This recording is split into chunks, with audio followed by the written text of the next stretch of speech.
Hey guys, Sean here. Welcome to the F1 Word and to the top 5 drivers of 2019. That's your top 5 and my top 5. First of all, thank you so much to everybody who voted on the poll. Almost 2,000 votes in the end. And I've got to say the top 4 were well clear of everybody else. I will also say that our lists are not all that different, so I am going to run through them at the same time, starting with the driver that you voted as the 5th best of the season, and that with 3% of the votes, which gives you some idea as to how far clear the top 1, 2 or 3 drivers were. But in 5th place, it's Alexander Albon, and I think that's a very good shout, to be honest. But I can't lie, I've actually really struggled with this one quite a bit. You see, the thing is, prior to his move to Red Bull, he had been okay and was showing some really good potential, but he was also losing out to Kvyat in terms of points. But since moving to Red Bull, he has been so impressive. And let's not forget the fact that he even made it to Red Bull midway through his rookie season is seriously wow on its own.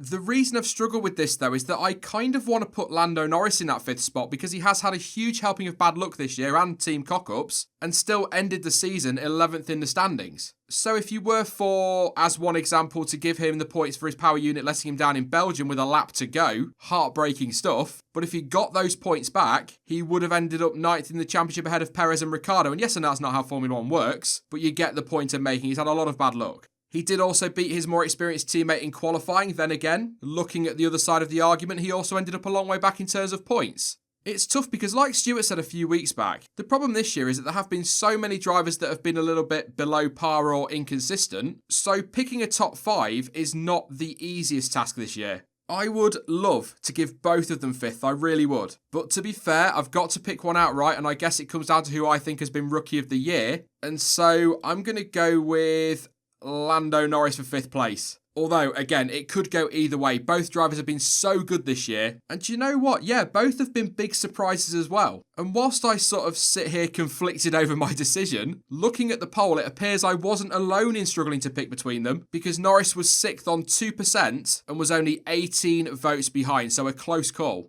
Moving on, and in 4th place with just 5% of the vote, you've gone for the 2018 poll winner, Charles Leclerc, and that is exactly where I put him as well. Sure, he's made his mistakes this year, and as I said in the Ferrari video a couple of weeks back, he's still got a hell of a lot to learn. But I have to be honest when I say this, he has been a lot better than expected this season, much better in my view. And by that, I don't mean that I thought he was going to be awful or anything like that. I just thought he might have a tough first year. You know, you've got the huge pressure stepping up to Ferrari so quickly, a 4-time world champion teammate, and it's only his 2nd season in F1. So, on paper, it should have been tough. Frankly, though, he did a really good job. 7 pole positions, more than anyone else. And that meant that he got to get his hands on that coveted pole position trophy. I mean, it's something, isn't it? I don't know how much the drivers really care, but again, it's something to take home. 2 wins in the end as well. 10 podium finishes and ended up 4th in the standings. 24 points clear of Sebastian Vettel. A properly good first season, and so 4th feels about right. I don't think he's done enough to make the top 3, but despite that, he has still impressed me in 2019. Very much looking forward to him in 2020, seeing what he can do against Lewis Hamilton and Max Verstappen week in, week out.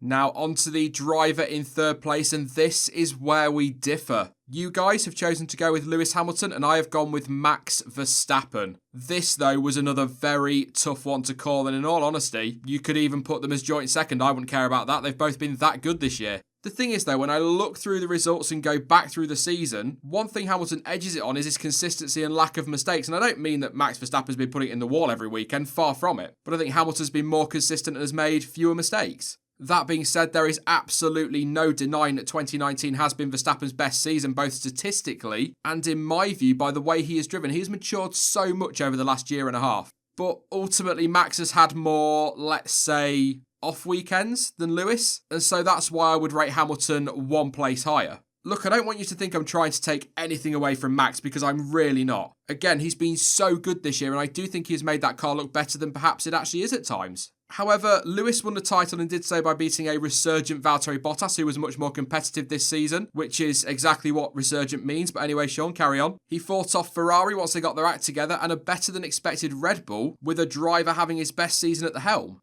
I mean, I don't think on reflection that this has been Hamilton's best title, but he has certainly had to fight for not so much the championship itself, but for some of his wins, podiums and indeed pole positions. But I want to make this clear. Both drivers have been fantastic this year and 100% deserve to be towards the top end of this poll. Okay, so you've probably already worked out the drivers in second place, but brace yourself anyway. You have voted for Verstappen in P2, and I've gone for Hamilton. I know, right? What a shock. There's not really any point hanging around on this one. After all, I've just gone over why I rank them where I have. I guess the only thing to add at this point is that Max picked up 26% of your votes, and Lewis took 11%. So for you lot, at least, it wasn't actually all that close.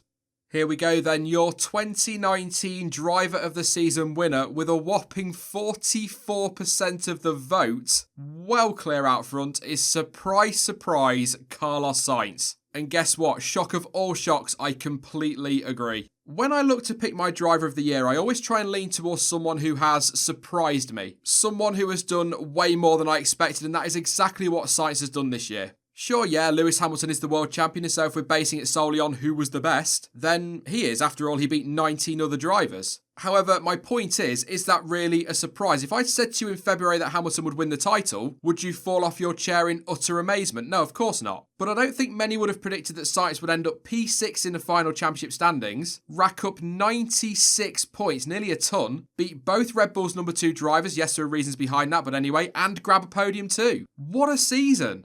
I mean, look, I said it all in the McLaren video the other week, so I don't want to just repeat what I said then. But he has been the biggest surprise for me this year, and yeah, I think he's been superb. Superb Sainz. I'm just looking at his results now. If you ignore the DNFs and only focus on the races he actually finished, he only failed to score points at, 4 races? He consistently finished inside the top 8, and he absolutely deserves all the credit he's getting from people, and yeah, totally deserves to be right at the top of this list. It feels like this was Sainz's breakthrough year. I don't know what you think on that one. Obviously, it was statistically his best year to date, so that breakthrough year comment seems a bit obvious in itself. But the point I'm making, or trying to make probably really badly, is that I feel like the big team's ears will have pricked up a little bit, and he could well be on some of their radars for 2021, although I've got to say that is definitely a topic I want to explore in January. Again, I don't want to just repeat what I said the other week, so if you do want a bit more of my rambling on Sainz, you can check out the McLaren video on the channel, which I will put behind the eye at the top of the screen. But all I can say is a massive congratulations to him for an absolutely brilliant season, and also thank you for proving me totally wrong. I was quite critical of his 2018, and I actually predicted that McLaren would end up in 8th place in the Constructors, so I mean, if you're going to get it wrong, Sean, get it completely wrong.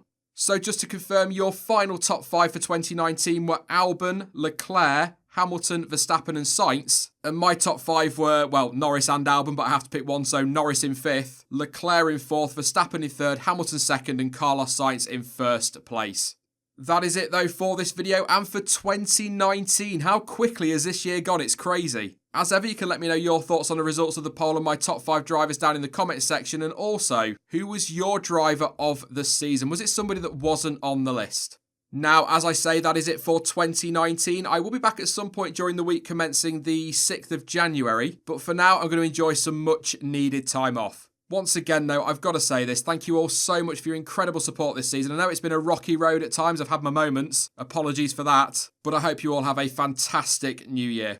I won't be as active on social media over the next week or so, but it is still worth following me for updates, and all of the links you need for that are in the description down below. But as ever, thank you for watching. I've been Sean, this has been the F1 Word, and until next time, goodbye.